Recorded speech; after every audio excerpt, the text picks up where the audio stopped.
Welcome back to my mental health and crime channel. My name is Huda London. I'm a licensed cognitive behavior therapist, that's a CBT therapist, and a licensed mental health counselor. This is the case of the Idaho 4. May the 4 victims rest in peace. Condolence to the families. May the correct justice be served. This is the part 2 of the 911 call. In part 1, I believe I found something that stood out for me.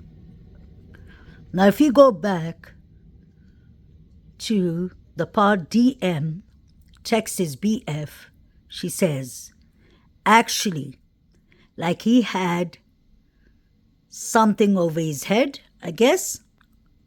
She's talking about the suspect. And she said he had a little mouth. Sort of a little mouth, yeah? Now, please remember what was stated in the affidavit. DM said she saw a man with black clothing and a mask, like the mask that covers your lips, since it's a medical mask. I'm sure the mask was black color too, since she said everything was black. Now, if you have on a COVID mask, shouldn't be saying that term, or if you have on a medical mask that covers your nose and your mouth, then a person cannot see the shape of your lips. How would DM know that the person had a small mouth? This is really interesting because for 2.5 years we've been busy about Brian Kohlberger is bushy eyebrows, allegedly. Now we have to pay attention to who has a small mouth. Is DM trying to distract us? Is this all a decoy, allegedly? I believe that the 911 call and all the texting between BF and DM was all a decoy. This is all in my opinion, which I'm entitled to have my opinion. And this is why we have so much questions to ask. Because when people take 8 hours to call 911, they call their father before 911 or text their father. DM texted her father texted her back. J, I don't know who Jay is. We can all take a guess, I guess. Jack D is Jay. John Showalter is Jay. Jake. Maddie's boyfriend is Jay. They all start with J. So a J texts, and it could be a female. Janet, Juliet, whosoever. So somebody with the initial of J texted DM right before they made the 911 call. And the person just said, bro. You usually don't call a female bro, but never know with these youths these days. So they were addressing DM as bro. I wonder why J just left the text, bro. Does that mean, bro, call the cops? Bro, 8 hours is up. Bro, the plan is on. Bro, call your dad. Bro, call Hunter Johnson. What was the initial bro about? Because there was no context after that. Bro. But the fact that DM said that the person has a little mouth is a huge red flag. I'm sure most of y'all would remember this picture. It was what Saeed was watching on his phone. Now the person in the below picture, the below one, you would notice is wearing a mask. It's kind of those K9 masks, KN9 or K95.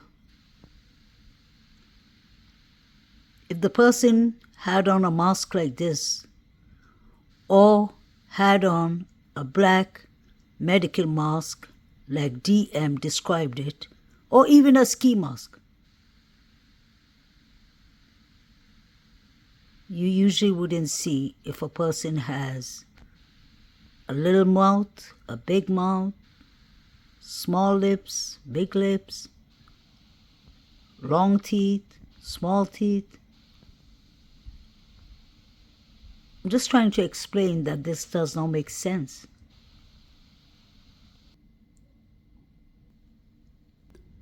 Now pay attention to these ski masks.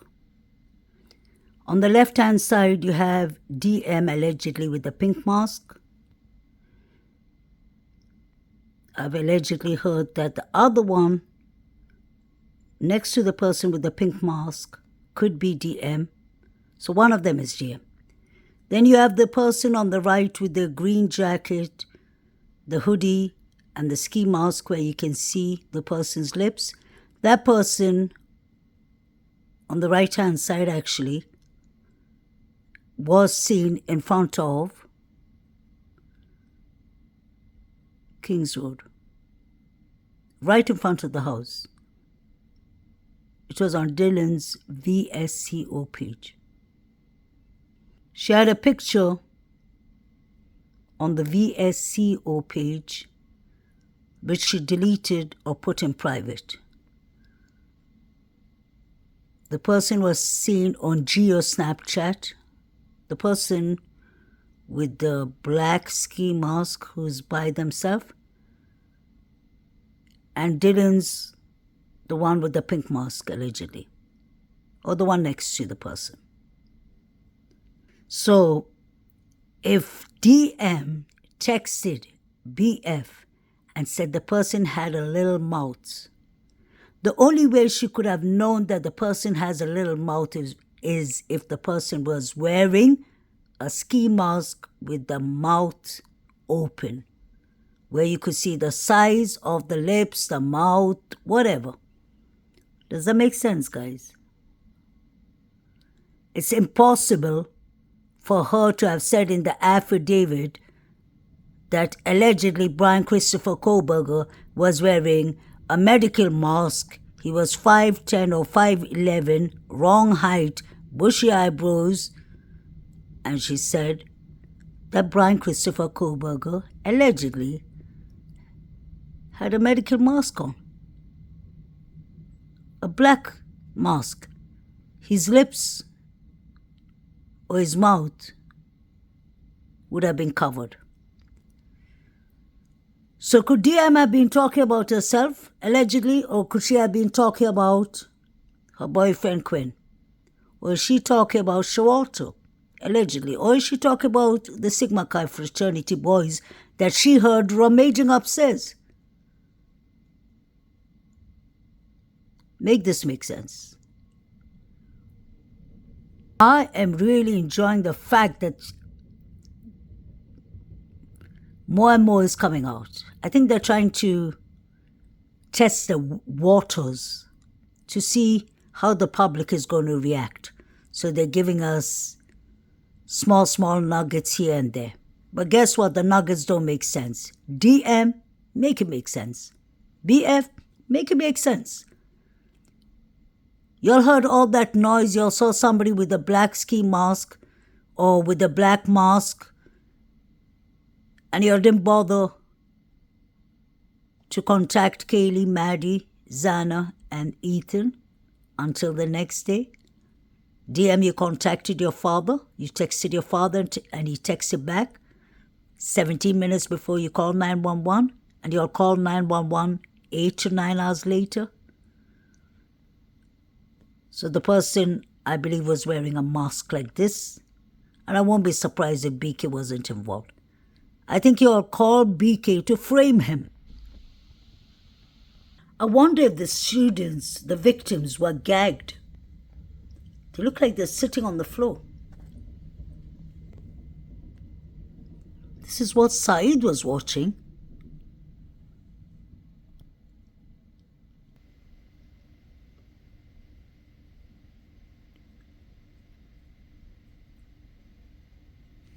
It looks like someone with long hair, long black hair.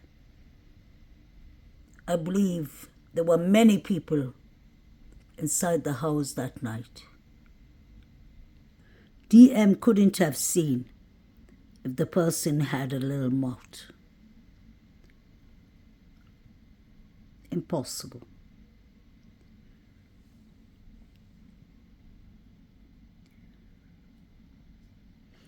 All the FBI or the police needed to do was take her integration, police integration with Saeed, Jovito, and half of the crew at the grab truck, and especially Shawalter. Now, what is interesting is Dylan Mortensen called the private share driver to ask him if he was available, if he was driving. Where was she and why did she need a lift? What I personally found interesting is the tripod in Illinois, Chicago, that was recording behind 1122 Kings Road, recorded a woman running hysterically, yelling and running hysterically from the sliding door, from behind the house. She was running towards the front of the house. And what was strange was a black truck was parked in front of the house, in front of 1122 Kings Road.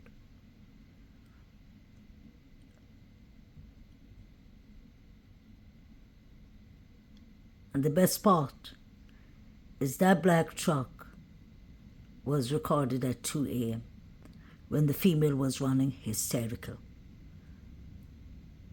Doesn't that remind you of what Ethan, his mother, Stacey Chapman, said? 2 a.m. is the hardest time for us, for her family. 2 a.m. What happened at 2 a.m.? What is interesting is there's 2 people I've seen with the black truck. DMS taking pictures in front of a black truck with keys in a hand, and so has Jack D. When he comes to collect Murphy, or the next day, his uncle is driving him and his uncle has a black truck too. So he could have easily borrowed it, The timeline fits with these 3 too. Where did they come from? The Banfield stop was at 2:54. The police were called at the Sigma Chi at 3:01. There was a lot of traffic happening that night. Maddie's coat is right behind these bushes.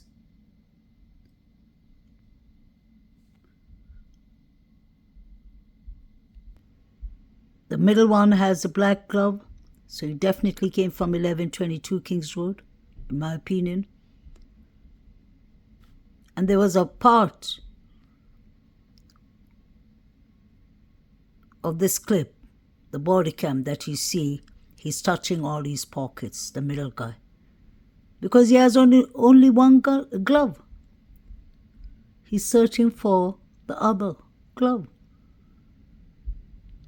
So we have DM with one black truck, and in fact, the truck that's passing by Taylor Avenue at 2:55 up to 3:01, because at 2:55 you can see the headlights flashing from 1122 Kings Road, in my opinion. So was it this truck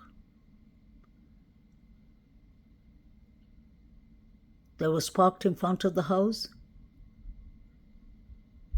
But DM's truck looks too big, especially the wheels. Or could it be this black truck that Jack D's getting off? One black truck was recorded by the tripod from Illinois at 2 a.m. in front of 1122 Kings Road.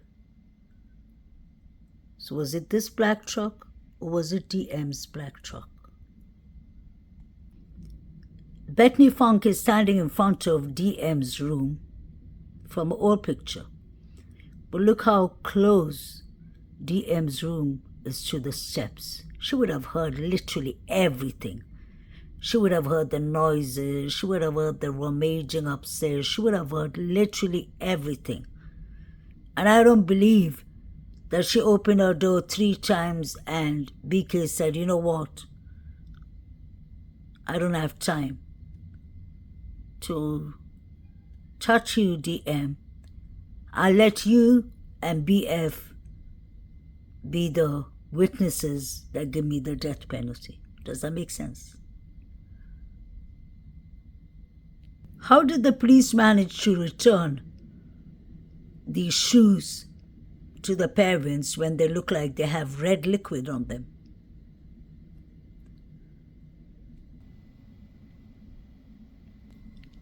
All these people were carrying.